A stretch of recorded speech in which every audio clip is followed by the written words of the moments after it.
Desemprego cai no Brasil, mas ainda atinge 12 milhões de pessoas. E você vai ver também. Guedes aposta em queda na inflação em 2023 e em crescimento da economia brasileira. Pão francês sobe até 20%, com alta no preço do trigo provocada pela guerra na Ucrânia. Governo ucraniano anuncia que 45 ônibus vão retirar civis de Mariupol. Governo Biden anuncia a liberação das reservas de estoque nacional de petróleo. FIFA divulga ranking com Brasil no topo e confirma potes para sorteio da Copa do Mundo.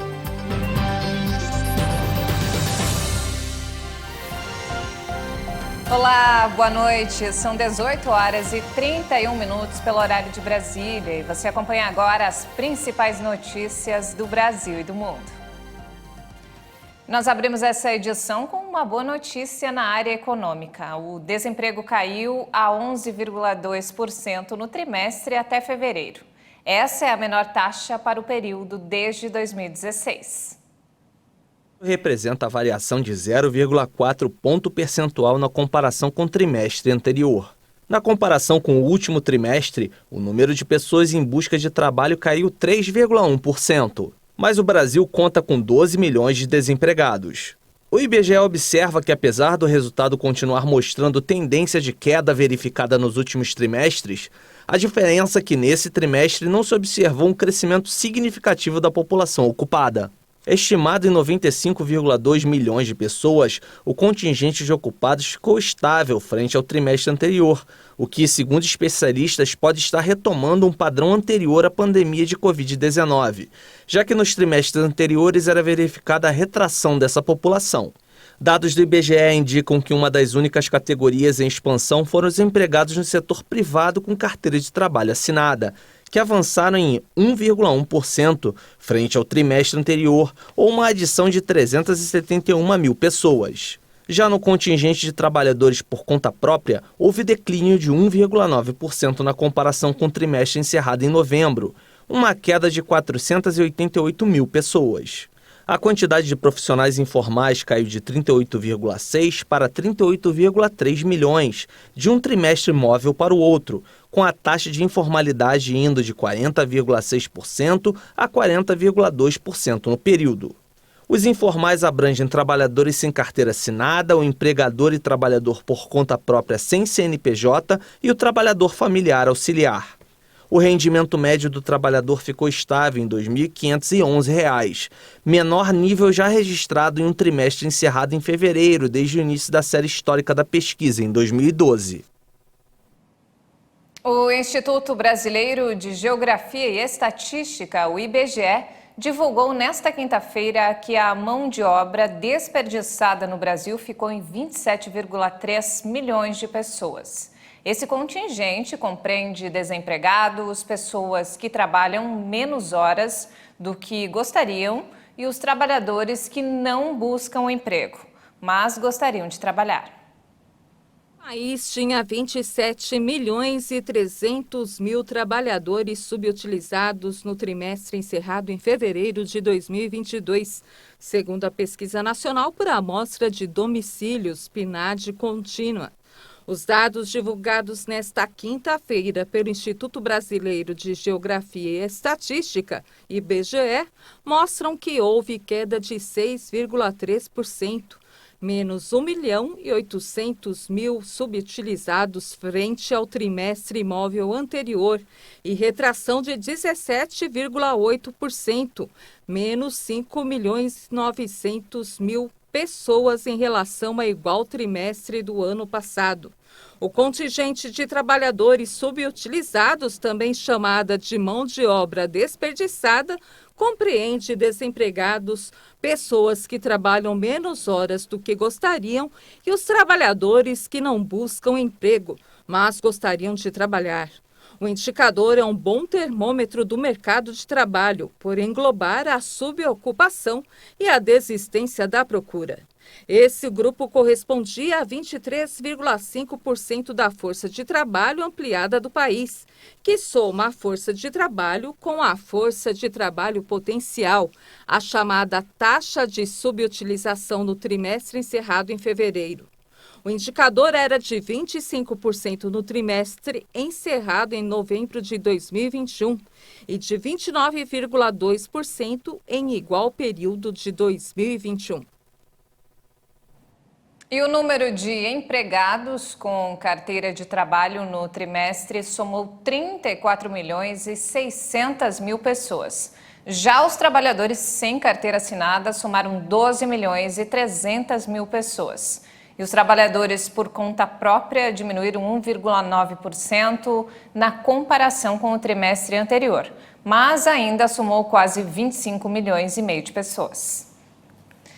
E o ministro da Economia, Paulo Guedes, afirmou a empresários nesta quinta-feira em Madrid, na Espanha, que a economia brasileira vai crescer bem acima das expectativas e que aposta que a inflação no país fechará abaixo daquela que os Estados Unidos deverão registrar em dezembro.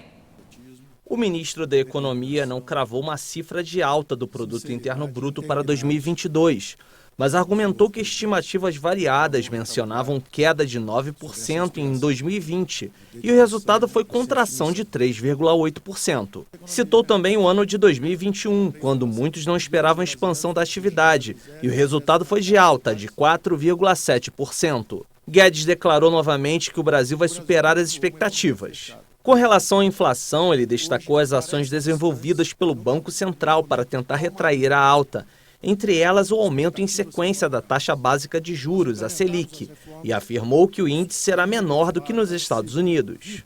Em fevereiro, a inflação no Brasil chegou a 10,54% no acumulado em 12 meses, enquanto nos Estados Unidos foi de 7,9%. A maior taxa em muitos anos, causada pela elevação dos preços de energia, alimentos e serviços. O mercado financeiro projeta inflação de 8,8% no Brasil e de 5,8% nos Estados Unidos no fim do ano. Durante a passagem de Paulo Guedes pela Espanha, o ministro se encontrou com os principais CEOs do país e com o Conselho Empresarial Brasil-Espanha, além de se reunir com a ministra da Economia espanhola, Nadia Calviño. E o presidente Jair Bolsonaro participou hoje de uma cerimônia de despedida dos ministros que devem disputar as eleições deste ano. No mesmo ato, os substitutos foram empossados nos ministérios. Uma cerimônia no Palácio do Planalto marcou a despedida de 9 ministros que devem disputar as eleições deste ano. O governo publicou no Diário Oficial as trocas de ministros e secretários, abrindo a eles o caminho para se candidatarem a novos cargos públicos no pleito em 2 de outubro. A lei determina a saída 6 meses antes para quem for disputar a eleição. As mudanças acontecem nos Ministérios da Infraestrutura, Cidadania, da Mulher, Família e Direitos Humanos, da Ciência, Tecnologia e Inovações, do Trabalho e Previdência, da Agricultura, do Desenvolvimento Regional e do Turismo. Em seu discurso, o presidente Jair Bolsonaro agradeceu aos ministros que deixam os cargos e deu as boas-vindas aos que assumem as vagas. E a Polícia Federal cumpriu nesta quinta-feira a medida cautelar determinada pelo ministro do Supremo Tribunal Federal, Alexandre de Moraes, e instalou a tornozeleira eletrônica no deputado federal Daniel Silveira, do União Brasil. O parlamentar é réu no Supremo por estimular atos antidemocráticos e ameaçar instituições, entre elas o STF. Ele chegou a ser preso por divulgar um vídeo com ameaças a ministros do Supremo, mas foi liberado em novembro do ano passado com a condição de não se comunicar com outros investigados e ficar fora das redes sociais. E olha só, a parcela de famílias com dívidas em atraso ou não no país atingiu 77,5% em março. Essa é a maior proporção de endividados desde o início da pesquisa de endividamento e inadimplência do consumidor em 2010, segundo a Confederação Nacional do Comércio de Bens, Serviços e Turismo. O cartão de crédito responde por 87% dos motivos, seguido pelos carnês, financiamento de carros e casa e crédito pessoal. E a maioria dos brasileiros tem o hábito de comer um pãozinho com manteiga no café da manhã. Só que agora ele vai ficar um pouco mais salgado. A disparada do trigo já atinge o preço do pão francês com alta de até 20%. Esse é mais um efeito da guerra na Ucrânia para os brasileiros. A repórter Maria Clara Leite tem mais informações. Desde o início da guerra, o pão francês ficou 20% mais caro e o quilo varia agora entre 12 e 22 reais. Esse aumento é pressionado principalmente pelo trigo, que ficou mais caro. Isso porque a Rússia é o maior exportador de trigo do mundo e por causa das sanções impostas ao país. Como consequência do conflito, as entregas ficaram comprometidas e o preço do trigo disparou. Para entender melhor os impactos da guerra no valor aí de todos os produtos de uma padaria, mais cedo eu conversei com o economista André Braz. O consumidor já percebe que pães, massas e biscoitos, em comparação ao igual período em 2021, já ficaram pelo menos 20% mais caros. E em cima desses 20% que esses itens já subiram, eles podem subir mais em função da escalada do preço do trigo, em função desse conflito entre Rússia e Ucrânia. E isso já se espalha para produtos industrializados. Então, o trigo é um vetor de inflação que vai afetar mais a cesta de consumo das famílias menos favorecidas. Esses alimentos pesam mais para orçamentos menores do que para famílias de classe média alta. Então, nos próximos meses, nós vamos ver, sim, uma pressão maior dos derivados do trigo na inflação. E não é só a guerra que impacta no aumento dos produtos de uma padaria, não, mas também a energia elétrica. Segundo dados do Sindipão, uma mesma padaria que em setembro do ano passado pagava R$10 mil na conta de luz, agora paga R$16 mil. Ou seja, um aumento aí de 60%. E aí fica difícil não repassar esses custos ao consumidor. Mas aqui nesta padaria em que nós estamos hoje, o proprietário encontrou outras alternativas. A manobra que a gente tem usado para fugir desse aumento da conta de luz cara, né? A gente tem colocado as lâmpadas de LED, mantido aí e a troca constante para evitar. A gente colocou ar-condicionado inverter, que ajudou bastante a gente nessa economia. O nosso forno é a lenha e a gente não pretende colocar um forno elétrico porque a lenha está muito mais econômico e a gente está no radar aí de colocar energia solar, as placas aí que acredito que vai economizar muito mais com isso daí. E assim você não repassa nenhum aumento ao consumidor? A gente está evitando, porque o consumidor está bem sensível à inflação dos preços para todo lado e a gente está conseguindo manter o preço do pão desde o ano passado o mesmo preço. E veja a seguir, governo ucraniano anuncia que 45 ônibus vão retirar civis de Mariupol. E ainda a FIFA divulga ranking com o Brasil no topo e confirma potes para sorteio da Copa do Mundo. Nós voltamos em instantes. Até já!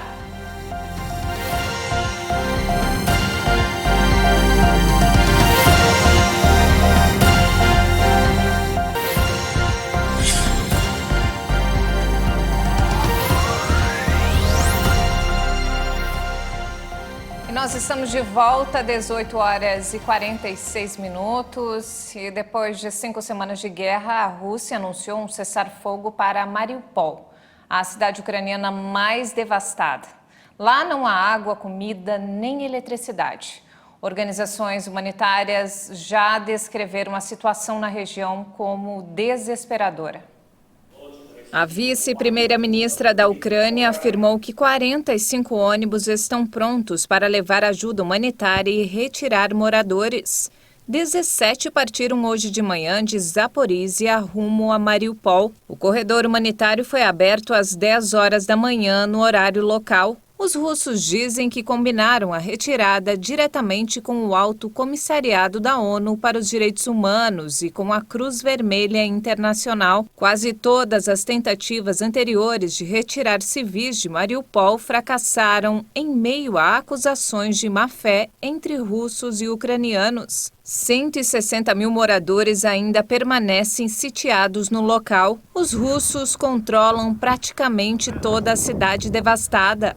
Separatistas pró-Rússia no leste da Ucrânia afirmaram que controlaram quase toda a região de Luhansk e mais da metade de Donetsk. Moscou tinha direcionado a atenção para esses territórios, fazendo deles o principal objetivo militar. A Rússia reconheceu a independência dessas regiões pouco antes de determinar a invasão da Ucrânia. Mas antes do conflito, os separatistas já controlavam quase um terço dos locais. Apesar da ofensiva, os ucranianos não baixam a guarda. O presidente Volodymyr Zelensky disse que a Ucrânia se mobiliza para uma nova ofensiva russa. Ele citou o redirecionamento de tropas russas para o leste do país e prevê ataques intensos nessa região, onde existe um movimento separatista pró-Moscou. A Rússia continua bombardeando Cherniv, após prometer um recuo militar na última negociação de paz na terça-feira. Zelensky falou por videoconferência hoje com deputados australianos e neozelandeses.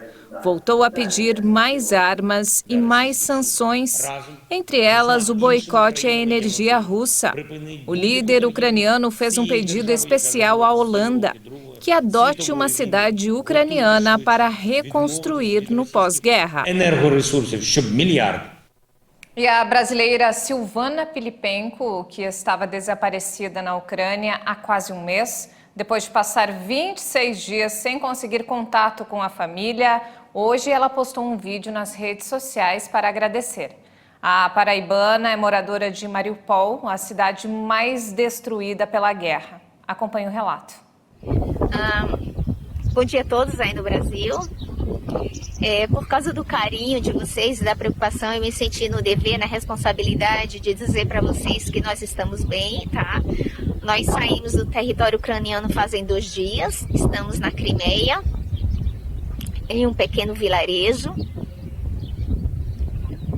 Eu, minha sogra e meu esposo estamos fisicamente bem, mas emocionalmente abalados e precisamos de um tempo para nos reconstruir, né?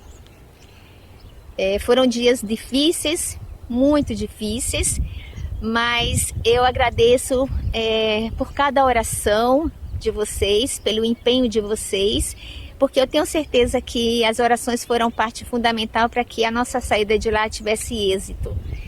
E eu peço a cada um de vocês que continue orando pelo povo ucraniano, porque é uma situação muito delicada e quem está lá não vê muita saída, né? Não tem muitas escolhas.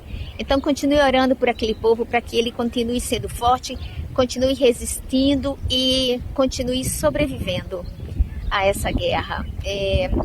Eu pretendo aos poucos responder a cada mensagem que eu recebi. No momento eu não estou com condições, mas eu prometo responder a cada um de vocês com carinho. E em breve estaremos no Brasil. Ainda não temos data definida, mas eu penso que em breve estaremos aí.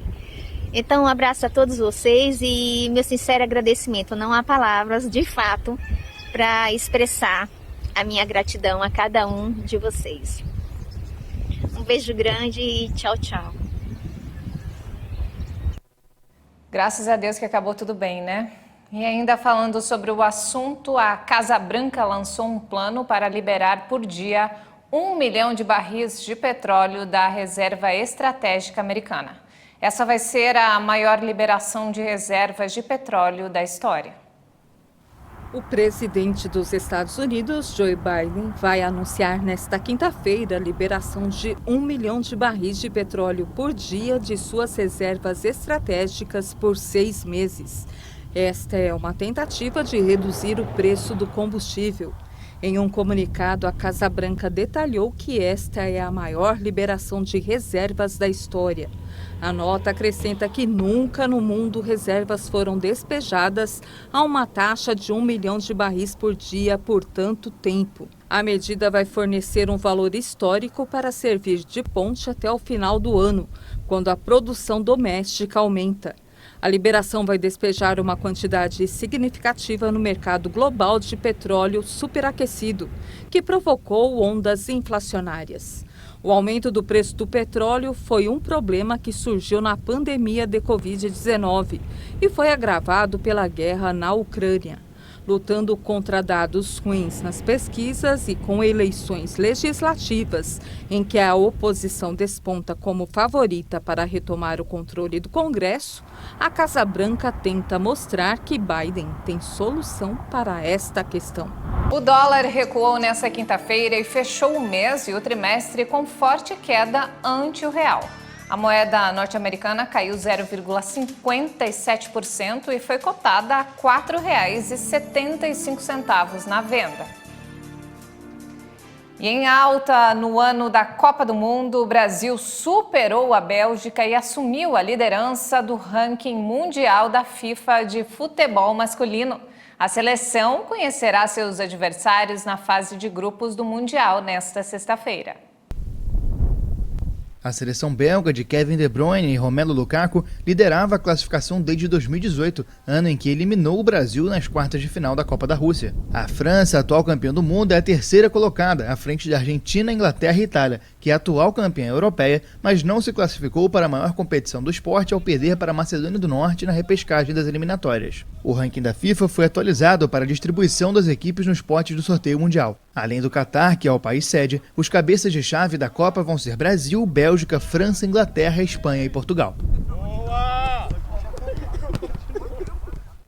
E ainda falando sobre o esporte, o Catar inaugurou um dos maiores museus esportivos do mundo, com artefatos de alguns dos heróis olímpicos mais famosos. Além de compartilhar a história dos atletas do país, a exposição, que conta com 17 mil objetos, relata a evolução e a história do esporte mundial. O diretor do museu disse que a intenção da exposição é mostrar o legado esportivo do Estado. O emir do Catar queria construir este museu para preservar a história para a próxima geração, para que vejam o que a geração anterior fez e como desenvolveram o país. Desta forma, os jovens vão poder cuidar bem de tudo aquilo que o Catar construiu de 1960 até hoje. O ex-piloto de barcos de velocidade Al-Thani e detentor do recorde mundial do Guinness falou sobre a importância da nova instalação. Não havia sequer um site oficial para se obter informações sobre os atletas locais.